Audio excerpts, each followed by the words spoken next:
Developer Team Cherry shook the gaming industry when they announced the September 4th, 2025 release date for the long-awaited Hollow Knight Silksong only weeks before its release. Since then, the team has been taking advantage of getting the game in front of media at various gaming events, which is where I was able to play through 2 levels during PAX West 2025.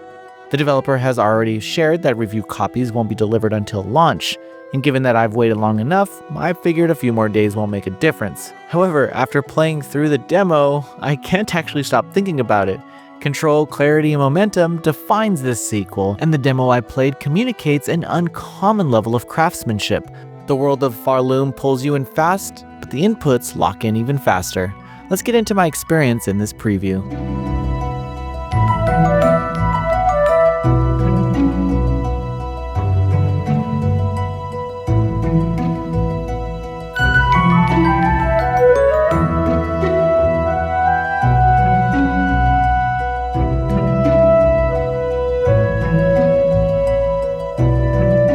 Hollow Knight Silksong's protagonist Hornet has a moveset that feels tuned by people who care about the weight of a single button press. Physics of the jumps alone highlight an almost softness through the subtle guide at top height that could cause players to maybe even forget that they're playing a pretty difficult adventure. Incorporating an air dash and limited visibility of the world around you makes every push through these biomes come with a dash of hesitancy, as you're not going to know what's in front of you your first time through. In combat, needle attacks snap to their targets, with the results being a platformer that trusts the players to be precise and rewards that precision at every beat.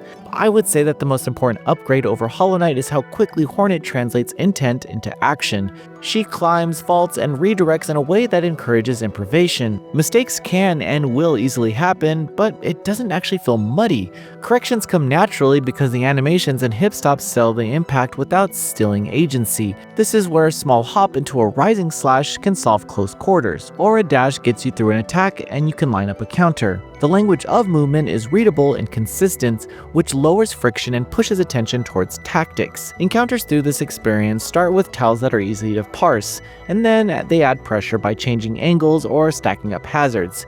You are sometimes asked to react quickly, as actions like parrying and spatial awareness are essential for survival.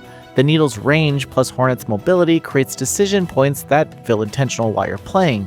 For instance, do you chase a launched enemy to secure damage or reset footing to prepare for a projectile? That design makes both valid depending on the room that you're playing in. Through these fights, Silk fuels the system. Attacks fill a resource that powers special skills, and bind healing, which restores health fast but causes Hornet to pause for a moment, so the choice does carry a little bit of weight. Farloom's opening biomes, or at least the ones I got to play, frame the action with clear silhouettes and a careful use of color. Mossy caverns tilt cool and damp. Gilded corners catch the eye and steer you towards points of interest. Parallax layers give depth without stealing attention from enemy tells. This is still the handmade look that put Hollow Knight on the map, but the density of detail and animation timing show a team that kept learning. By the end of it all, one of my biggest enemies ended up being the lava that I couldn't seem to stay out of.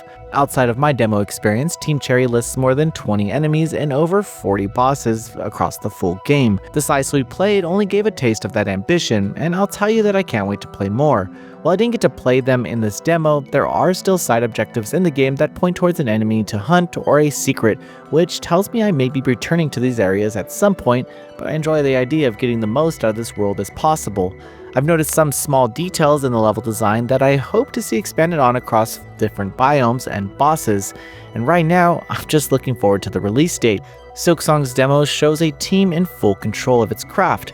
The environments put you in an almost calming fantasy trance, but the contrast is difficult enemies and environmental designs that will have you wiping away the drool real fast to face every threat that's in front of you. It's honestly the kind of cohesion that makes even a short session feel memorable, and it left me wanting more time to see how these ideas expand across new regions, quests, and bosses. That said, the full picture isn't clear yet. The balance between difficulty and readability will be key, as well as the bind healing, checkpoints, and traversal that come together for the dozen of hours that you're going to be playing this game. Crafting and side quests look promising, but could either enrich the loop or slow it down depending on their execution. Still, the foundation is already so confident that even with these questions in mind, I'm eager to see how far Hornet's journey can go here. Luckily, I don't have to wait too long because Hollow Knight Silksong is releasing on Xbox One, Xbox Series, PS4, PS5, Switch, Switch 2, and PC on September 4th, 2025. I was still getting used to the controls. Be nice to me.